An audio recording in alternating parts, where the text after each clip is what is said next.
नमस्कार विद्यार्थी मित्रांनो, वे अब्रॉड एज्युकेशन मध्ये आपल्या सर्वांचं स्वागत आहे।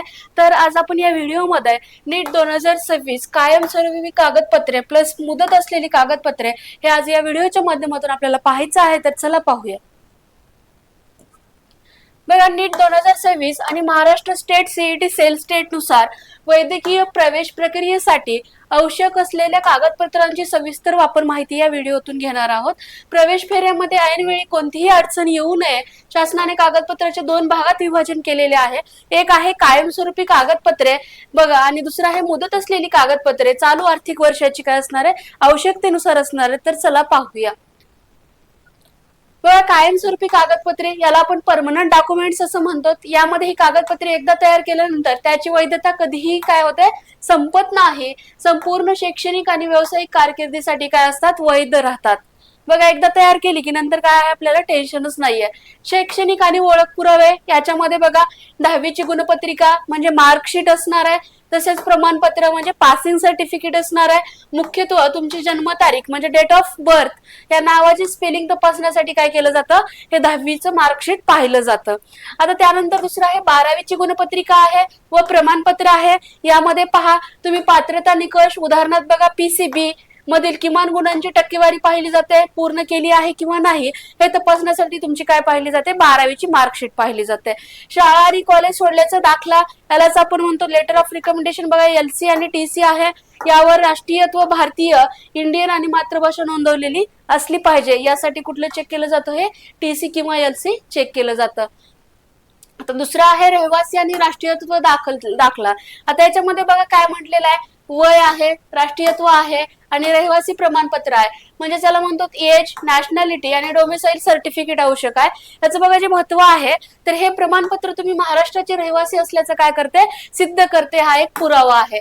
मग राज्यातली 85% स्टेट कोटा जागांसाठी पात्र ठरवते। हे जे कुठलं आहे, डोमिसाइल। बघा, तसंच आहे वैधता, याची व्हॅलिडिटी काय असणार आहे, आजीवन। तुम्ही पत्ता बदलला तरी हे बदलण्याची काय नसते, गरज नसते। बघा, मिळवण्याचं ठिकाण काय, सेतू केंद्रावर काढू शकता किंवा तहसीलदार कार्यालयामध्ये आपण हे प्रमाणपत्र काढू शकता, रहिवासी असेल, नॅशनॅलिटी असेल। आता तिसरा आहे कायमस्वरूपी राखीव प्रवर्गासाठी कास्ट सर्टिफिकेट काय असणार आहेत। बघा, जातीचा दाखला, कास्ट सर्टिफिकेट, याच्यामध्ये एससी कास्ट आहे, शेड्यूल कास्ट, एसटी आहे, व्हीजेएनटी आहे, डीटी आहे, एबीसी बघा, ओबीसी आहे, एसबीसी आहे, एससीबीसी आहे। हे जी प्रवर्ग आहेत, या प्रवर्गातील विद्यार्थ्यांना दिलेला मूळ दाखला काय आहे, आवश्यक आहे। तसेच पहा, जात वैधता प्रमाणपत्र काय, याच्यामध्ये कास्ट व्हॅलिडिटी सर्टिफिकेट बघा, याचं जे महत्व असणार आहे, महाराष्ट्रात वैद्यकीय प्रवासासाठी जातीच्या दाखल्यासोबत काय पाहिजे, तुम्हाला जात वैधता प्रमाणपत्र असणं काय 100% कसं आहे, बंधनकारक आहे। याशिवाय तुम्हाला कुठल्याही आरक्षणाचा लाभ मिळू शकत नाही। मग त्याची वैधता काय असणार आहे, आजीवन वैधता असणार आहे। बघा, आता मुदत असलेली कागदपत्रे म्हणजे काय, व्हॅलिडिटी बाउंड डॉक्युमेंट ती काय असणार पाहणार आहोत। बघा, या कागदपत्राची मुदत ठराविक काळानंतर काय होते, संपते म्हणजे एक्सपायर होते। नीट 2026च्या प्रवेशासाठी सर्व कागदपत्रे 1 एप्रिल 2026 किंवा त्यानंतर काढलेली अनिवार्य आहे।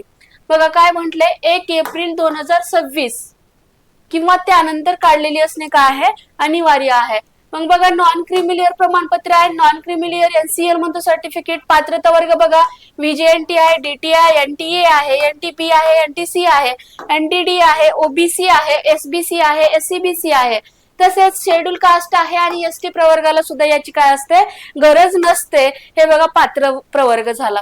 त्यानंतर बघा, 2026चा जो नियम आहे तो काय असणार आहे, तुमच्या प्रमाणपत्रावर स्पष्टपणे व्हॅलिड अप टू 31 मार्च 2027 पर्यंत वैधता पाहिजे असं लिहिलेलं असणं काय आहे, गरजेचं आहे, कंपल्सरी आहे। मग आधार बघा, आयडेंटिटी कार्ड, याच्यामध्ये मागील सलग 3 आर्थिक वर्षाच्या कौटुंबिक उत्पन्नावर 8 लाखापेक्षा कमी हे दिले जातं। त्यानंतर पाहूया, आर्थिक दृष्ट्या दुर्बल घटक प्रमाणपत्र काय असणार आहे। त्यात पात्रता बघा, खुल्या प्रवर्गातील ओपन कॅटेगरी मधील विद्यार्थी आहेत ज्यांचं कौटुंबिक वार्षिक उत्पन्न किती आहे, 8 लाखापेक्षा काय असलं पाहिजे, कमी असलं पाहिजे। 2026चा नियम काय सांगतो बघूया चला। हे फक्त एका आर्थिक वर्षासाठी काय असतं, वैध नसतं। म्हणजे एका आर्थिक वर्षासाठी वैध असते। 2026च्या प्रवेशासाठी फायनान्शियल इयर किती, 2025-26 च्या उत्पन्नावर आधारित वर्ष 2026-27 साठी काय असतं, वैध असावं लागतं। मग आता स्टेट विरुद्ध सेंट्रल याच्यामध्ये पाहायचं आपल्याला, महाराष्ट्रातील 85% कोट्यासाठी राज्य सरकारचे बघा स्टेट फॉर्मॅट आणि ऑल इंडिया किती 15% कोट्यासाठी केंद्र सरकारचं काय असतं प्रमाणपत्र लागतं म्हणजे सेंट्रल फॉर्मॅट लागतो. तसंच आहे उत्पन्नाचा दाखला, याला आपण इन्कम सर्टिफिकेट असं म्हणतो. बघा महत्व काय असणार आहे, प्रवेश मिळाल्यानंतर सरकारी स्कॉलरशिप जर आपल्याला पाहायची असेल, ईबीसी सवलत, पंजाबराव देशमुख असेल, वसतिगृह पत्ता असेल किंवा महाडीबीटी फ्रीशिप मिळवण्यासाठी हा दाखला काय आहे अनिवार्य आहे. कुठला, इन्कम सर्टिफिकेट, उत्पन्नाचा दाखला म्हणतो. 2026 चा नियम काय, तहसीलदार यांनी प्रमाणित केलेला असावा. तो पण किती तारखेचा, 31 मार्च 2026 रोजी काय असलेला पाहिजे, संपलेला आर्थिक वर्षाचा दाखला काय आहे आवश्यक आहे, संपलेल्या आर्थिक वर्षाचा दाखला.